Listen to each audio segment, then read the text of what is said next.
Useless Monster by Mute Crows. Chapter 10, or Chapter 9. Fixing his glasses and taking a sip of still at cafe, Hisashi strolled through the empty halls of UA. Early morning means little to no students on campus, yet with an hour and a half until homeroom. He had a feeling about today, not really able to put a name to it yet, but a feeling nonetheless. Something was gonna happen that would influence the rest of the semester, if not the whole school year. Another sip of coffee, and he was at the teacher's lounge. The usual scene greeted him, of teachers putting together their lesson plans for the day, and the new addition of All Might's surprise of a thin frame. He wandered past desks towards his own, only to be caught up by the light swoop of a few papers against his chest. Shota hadn't even turned from his desktop as he held the papers against him. "What's with the boss, Shota?" He leaned and set his coffee on his desk next to them and took the bundle of papers. There were only 4 of them, and one was just a cover page. It was a heroics course outfit submission. Seems the kid was inspired in his costume design. Shota was still focused on putting together a small folder of papers as he spoke. "How enigmatic of you!" He jabbed lightly at his friend, but he actually read the papers. They were for Midoriya Izuku, the strong, healing kid he had brought up in the first place about the whole monster creature deal. He glanced at the back of Shota's head before flipping it open to see the designs inside. Oh! Waking up on a bed for once would be a dream come true, honestly. It's something he misses far more than the heating and air of a home. The meals he could tolerate, but waking up draped over branches in some park after an unfairly long monster shift, honestly one of the worst consistent ambient experiences he can name. Izuku stretched again and felt the way his chest popped oddly with the deep breath he took. He was hoping for a good run today at school. Ida and Uraraka seemed to like him well enough, and he was admittedly a little starved for regular positive interactions. He hoped to actually build a friendship for the first time in as long as he could remember. Only time would tell, though, and he would definitely be putting the effort into making it become a reality, though it would be a bit difficult to do as much if he starts to be borderline late like today. He barely got into his seat before Aizawa swung open the door and wandered in to give the minimal amount of morning announcements he had, including papers that would still need to be filled out by students and families. Papers that should have been handed out day 1, but they did the assessments instead.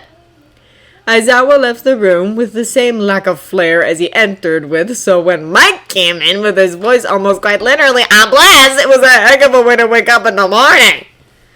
The whiplash of his entrance energy and his lecture tones were definitely a new experience as they fell into standard English class, followed by maths, modern heroic arts, and other standard classes. It shouldn't have been as jarring as it was that a heroics school has the same classes as regular schools, but here they all were.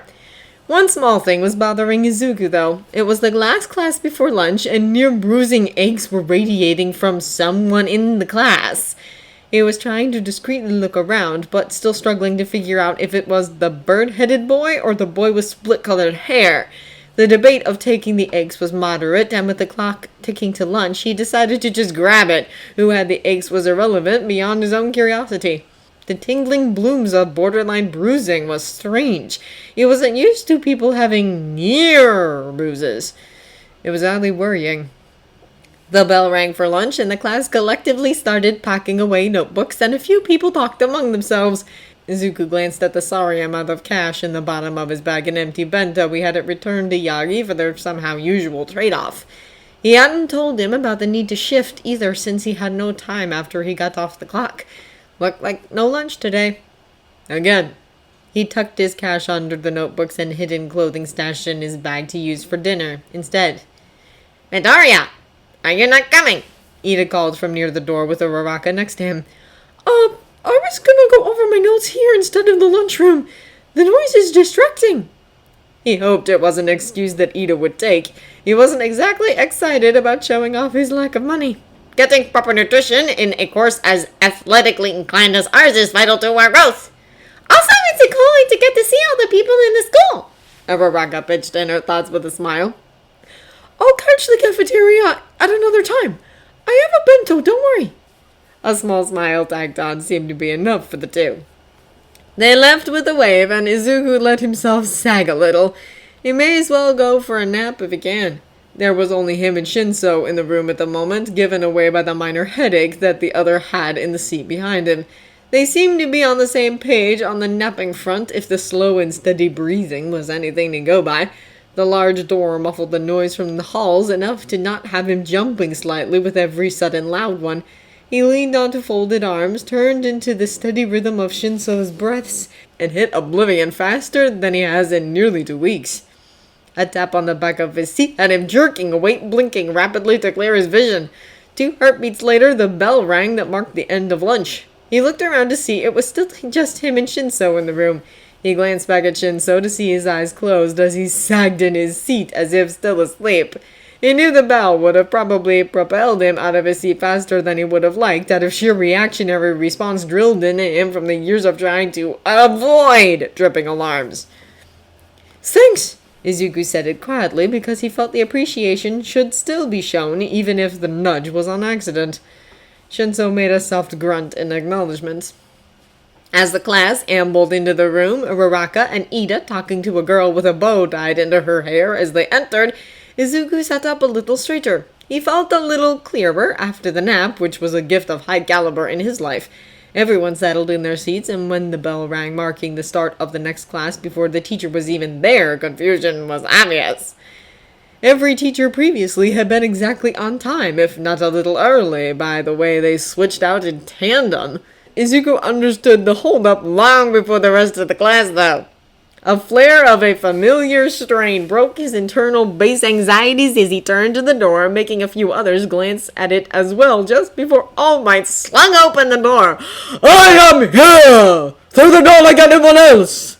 The boom of his aerobic tones was a stark contrast to the calm and worried voice he held more often as Yagi.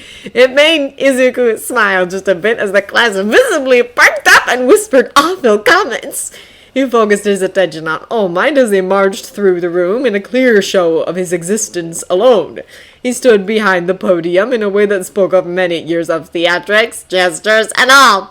Izuku figured he was to be their secondary foundational hero studies teacher, as the man said it, with his limit, but that was yet to be seen, obviously. "Today we will be practicing strategic decision making on the fly in the trail of battle. To be sure you can use your skills to the best of your capabilities and more." The wall to their collective left clicked and opened in a series of shelves, each holding 4 suitcases that had bold numbers printed on them. "We have provided the gear you all sent concepts and requested for upon acceptance into the hero program." An electric spike of anxiety, fear, and excitement went through him in a strange mix. He had taken what Yagi had said to heart after all. The class stood and got their suitcases as All Might walked towards the door. "Get changed, young ones, and meet me at ground beta. Your outfit is vital to your image and abilities in the field. Remember this as you get a feel for your designs and how to improve them with every use." All Might gave them all his iconic grin and was gone in a burst of speed. They all hurried to the changing rooms again, and Izuku felt the strain drop and the small budding of stress in Yagi's lung. Now he at least knew where Beta was. He opened his suitcase and found familiar colors within. The mock bone tones on the face guard looked like a kiddie version of himself, just not the human one.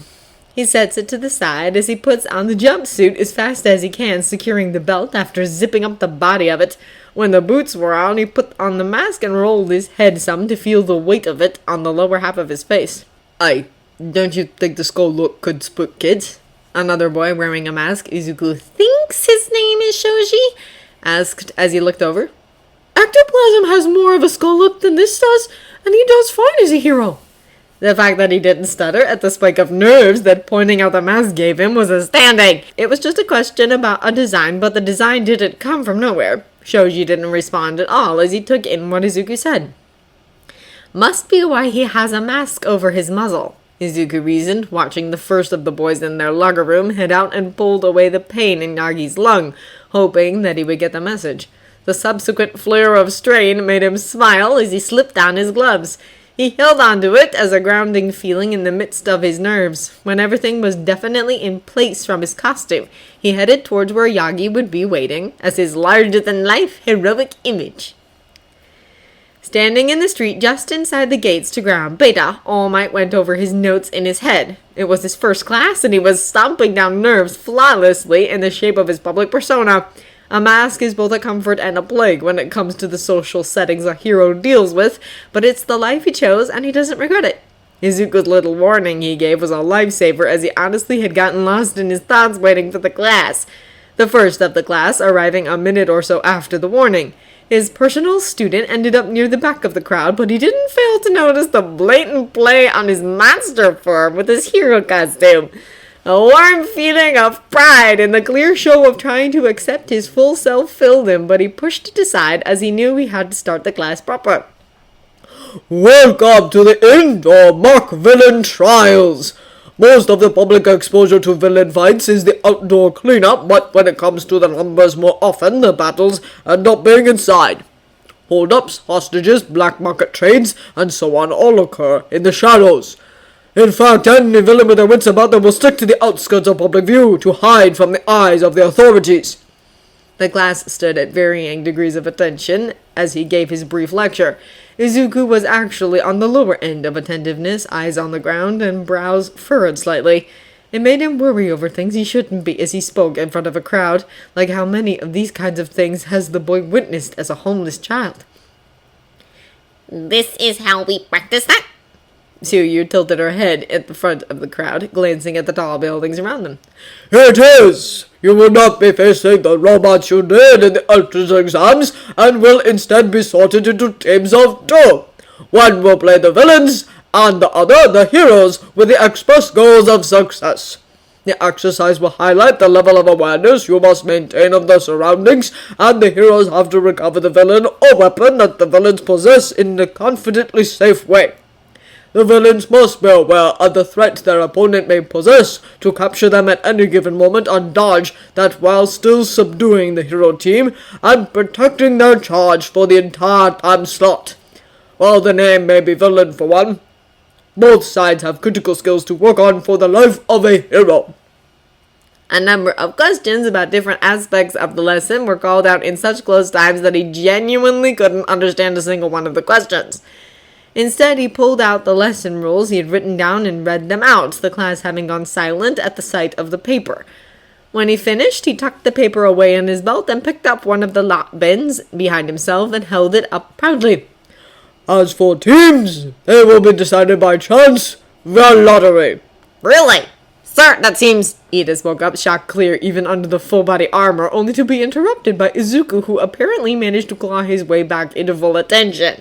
He had been rather distant since he had shown up with the now-gone Burns. It's rather often that two or more heroes have to build strange and impromptu teams in the field. The world is chaotic and you need to be able to adapt as quickly and efficiently as possible to make it. Ida? Izuku got some nods of understanding and a few raised brows at the end sentence. Ida, on the other hand, loudly apologized and thanked Izuku for the clarification, satisfied with the reasoning. Come and pick a lot. Once you have picked one, hold it until all lots have been taken to find your teammate.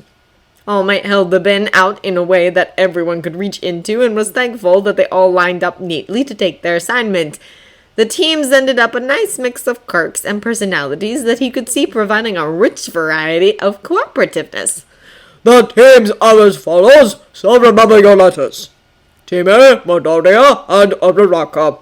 B, Koda and Todoroki. C, Ida and Yaoyorozu. D, Bakugo and Shinso. E, Aoyama and Mina. F, Sato and Shoji. G, Jiro and Kaminari. H, Suyu and Togoyami. I, Kirishima and Sero. J, Ojiro and Toru.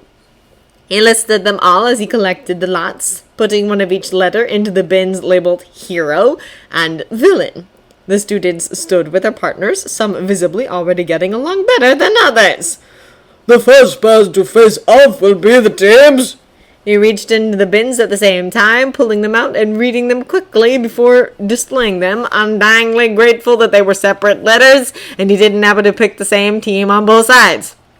C as the villains, and A as the heroes. Villains will have 5 minutes to prepare before the heroes are let into the building, however they plan to. Everyone else will come with me to the spectator bay. The class said a collective acknowledgement of, "Yes, sir," before they all gathered, waiting patiently as he handed the teams their supplies and earpieces they would need to communicate with each other and him, and following him to the bay. Izuku fiddled with the earpiece in his hand as the class followed All Might to the spectator bay. It was a relief to not be the first set, but he was well aware that he still had a chance of being put against Bakugo. It was a blessing to not be on the same team. He doesn't know how he would have weaseled out of that one, if it was even possible. He watched the screen as All Might picked up a clipboard and pen from one of the consoles before he checked the time and flicked on all the cameras in the buildings across the many screens. Ida and Yaoyorozu were rather secured in their room they picked. Ida having cleared the area in a way that made a sort of maze he was taking practice sprints through, and Yaoyorozu building barricades that made sure that the hero team only had one viable entrance. It was smart. The hero team would have an interesting play at getting into the room for the weapon. All Might called for the hero team to enter the building. Aoyama entered in a stream of sparkling light fractals. It was mesmerizing, if a bit confusing in tandem with the laser quirk. The flare of his cape made the show all the more excessive in Izuku's opinion, but the show was cut short as Mina dove over the board with excited sounds, slinging a few drops of acid onto the cape accidentally. That amount of carelessness in noise and quirk use is unsettling. When trying to sneak into or out of a location, just the extra levels of motion can give you away. It's an exercise, but the way they are handling it as a game feels wrong. He watched as they worked their way up the floors in a similar manner to their entrance. The class was making comments about both sides, but Izuku ignored them as he picked apart the building itself. It was sturdy, and not many disjointed halls. It was a sort of grid, with the stairs placed in different spots so that the teams couldn't race to the top or bottom. He could use that maybe, if he is put against the right team. Ida and Yaoyorozu both looked towards the entrance they left open as Mina's voice presumably carried through the floor halls. The time was halfway through as Mina tried to use her acid on one of the barricades to no avail. They must have been made with an acid-resistant material. It was fast in the end. 5 minutes left as Ida and Yaoyorozu pulled their win with sharp adjustments to their plans that were executed efficiently. Ida's literal speed also gave them a fine advantage as he captured both heroes with the capture tape provided. As All Might called the teams back for a recap, the class was buzzing. "I'm fired up already! That was a great first round!" A redhead bumped his fist in the air. "Not much happened until the very end, though." Hero fights aren't always hard and fast, I'd imagine. All right, class. All Might cut them off as both teams entered the room. Who wants to make first remarks on the match? There were a few beats of contemplative silence that made Izuku jittery, so he decided to fill it. "The hero team failed to approach the task with the clear focus it needed. This wasn't a search and recovery exercise as much as an infiltration." He felt eyes on him as he spoke, and they weren't unkind, but blatant focus on his person was something Izuku had never been a fan of. He continued regardless, the earpiece being spun in his fingers somewhat aggressively. "Tile and concrete carry sound further than wood and carpet. It also lets footsteps carry, and the layout of the building should have been put into memory as much as possible. It's a maze, but not random. That and the hero team focused on ascending floors more than actually searching them. If the villains had been on any floor other than the top, they would have had to double back and cover ground again, wasting time." He took a breath and glanced at All Might, hoping for some kind of support.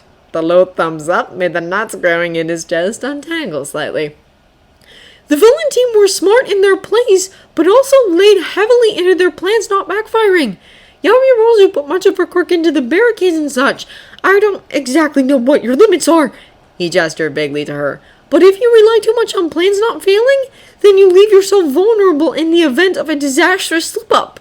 Ida built a sort of tiny maze, but if one of the heroes had managed to sneak into the room and towards the weapon, he would have had to work around his own maze to get the weapon and himself away.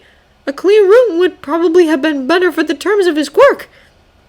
"That's, just my opinion, I guess." Izuku shuffled as subtly as he could and scratched at the base of his mask strap. The conversation picked up immediately, guided carefully by All Might's questions and points. Izuku sagged slightly as he took a breath. A tap on his arm had him turning sharply, barely avoiding the urge to jump at the sudden contact. That was amazing, Deku! Uraraka whispered to him under the chatter of the glass. He smiled a bit, not that she could see, as he put the earpiece in. Thanks, Uraraka. The recap was finished, and Izuku was feeling a little hopeful about the next set. Maybe he could show how his experiences so far help him on the stealth front in the exercise. He relished the warm feeling of excitement that was quickly untangling the mess in his gut as All Might reached into the lap bins again, theatrical tones back in full to announce the next teams. Team A as the heroes and Team D as the villains, he called as he displayed the lots. Izuku felt his heart drop as his mind blinked at those words.